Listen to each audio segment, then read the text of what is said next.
Hi guys, so today I'm going to be taking a look at my custom Hackintosh system. I've had a few requests for this video, but first and foremost I'll say apologies for the lack of videos recently. I have managed to get bogged down by work and moving stuff, so normal video upload stuff will resume shortly, although I can't really promise a lot at this stage, unfortunately.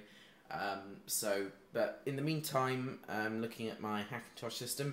Now, a lot of people have been asking, have said, especially on Twitter, that I have a full Mountain Lion Mac OS 10.8 system working. But in the meantime, I just thought I'd show you, here's what my Hackintosh is. It's not the top-of-the-line system, it's actually a fairly budget system. It's made from a bunch of PC components that actually used to be in an old gaming PC. Specifications for the system at the moment are a Core 2 quad, 2 gigs of RAM. That's because I went from a DDR2 to a DDR3 board. I plan to put 8 in there sooner or later though, but for the purposes of installing the operating system, 2 was plenty. I have got an AMD Radeon HD 6770 in there, which I flashed to a 5770, which made my life a lot easier when it came to installing this, as there are many problems with the the Radeon HD 6000 series. So I was pretty fortunate to have done that, and I had a flawless graphics system. So anyway, I will go ahead and boot this. Now the reason I'm a boot menu is I do have another hard drive in this computer for Windows 7, so I am just making sure I have the correct hard drive selected. See, and it was already selected, good. Oh, no, that was the wrong one. I always get confused between the two. So, let's boot this up again. However, for what this is, it's a basic motherboard as well. It's a Gigabyte G41MT-D3V. I did look at this before I bought it, and it was good enough for me. There we go. Onto the Hitachi drive. There we go.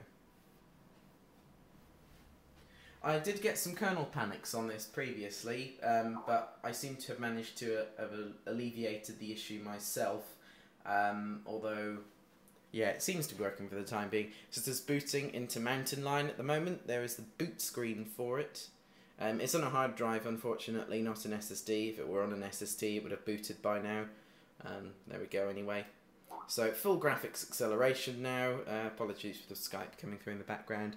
Yeah, so full graphics acceleration. You can see we are at the full Mountain Lion desktop at the moment, although I've changed the wallpaper.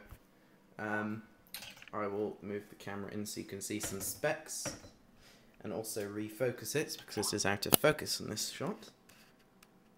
There we go. Right, so we have full graphics acceleration here. It's decent for what it is. I'll just show you some of the specifications in this. So here we go.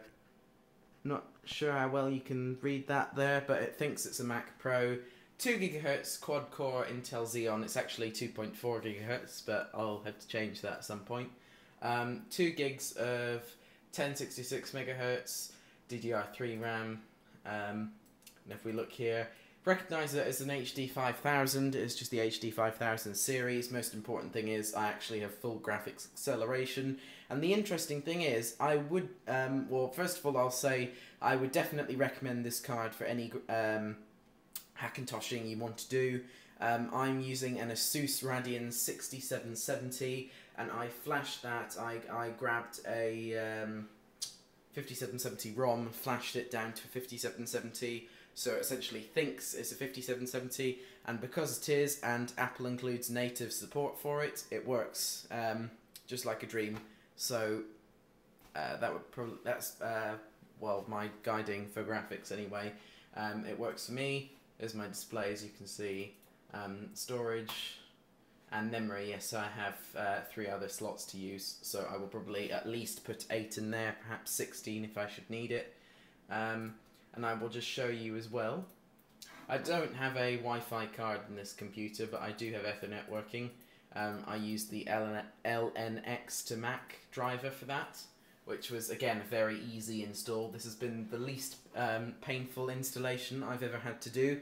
I used Tony Mac x86s, Mountain Lion UniBeast flash stick install method for that. So kudos to him for providing all of this. It's made the installation job a lot easier. Where are we? Let's find networking. Network. Oh, there we go. Ethernet adapter EN0, you can see there. That is working. If I head over into system preferences, where is network? There we go. You can see there, it is connected and working. I have sound working also. It's actually running through, the sound is running through the Mac Pro at the moment, but I have got audio working. I did in the end, as much as it pained me to do it, I used Voodoo for the audio because I previously used the ALC 889 Kext, I believe, from Tony Mac's multi-beast installation.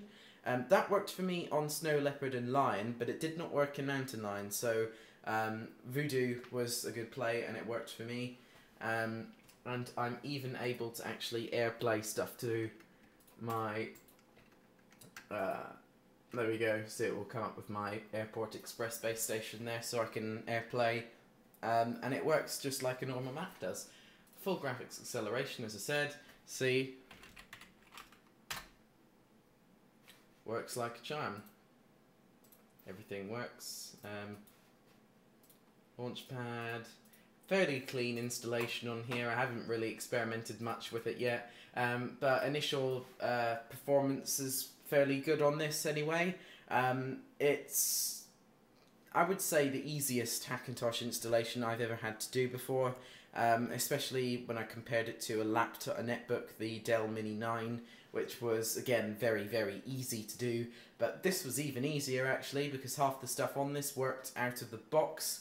In fact, when I booted this from UniBeast, I did have Ethernet. It was only when I installed multi-beast that's the Ethernet stopped working, and I just installed LNX to Mac, LNX to Mac's Ethernet driver, and that seemed to work for me.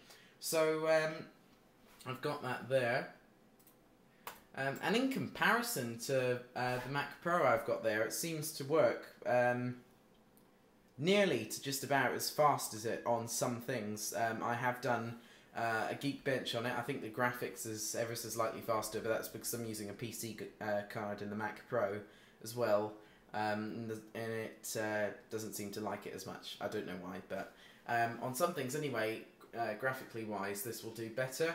However, in terms of coming close to a Mac, I'd say definitely I'd give it a 9 out of 10 or a 10 out of 10 for usability as a Hackintosh.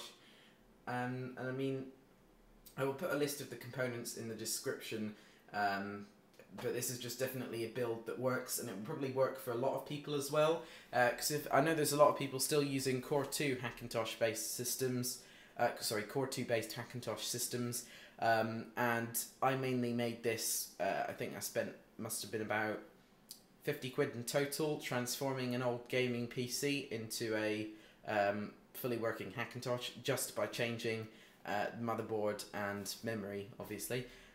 But again, Mountain Lion definitely makes stuff a lot easier to Hackintosh. I know some people have issues with it, with graphics, etc.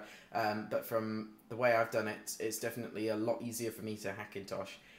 So I hope probably anyone who wants to try this definitely is the best of luck in doing it.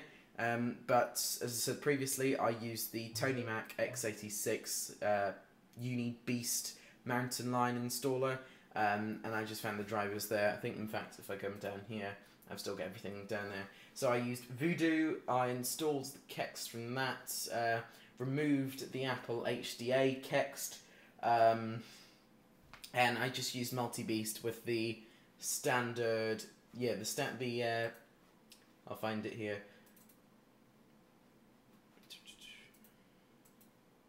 I won't actually install it, but I used the Easy Beast method of installing. So you install that, reboots, then you've got a bootloader system, then you go and find LNX to Max Ethernet driver for this board. This is the Gigabyte G41MT-D3V motherboard. It should work on the other Gigabyte G41MT boards as well. I don't see why not, because it's all the same chipset. But this is a really good board for getting a good Hackintosh system working without having to spend over £100. So I sort of hope this helped clear some things up. I know people were asking me questions on Twitter about it.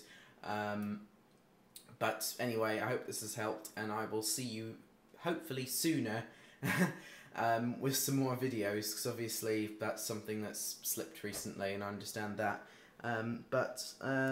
I look forward to getting some more videos on soon, so thank you very much for watching, and I'll see you next time.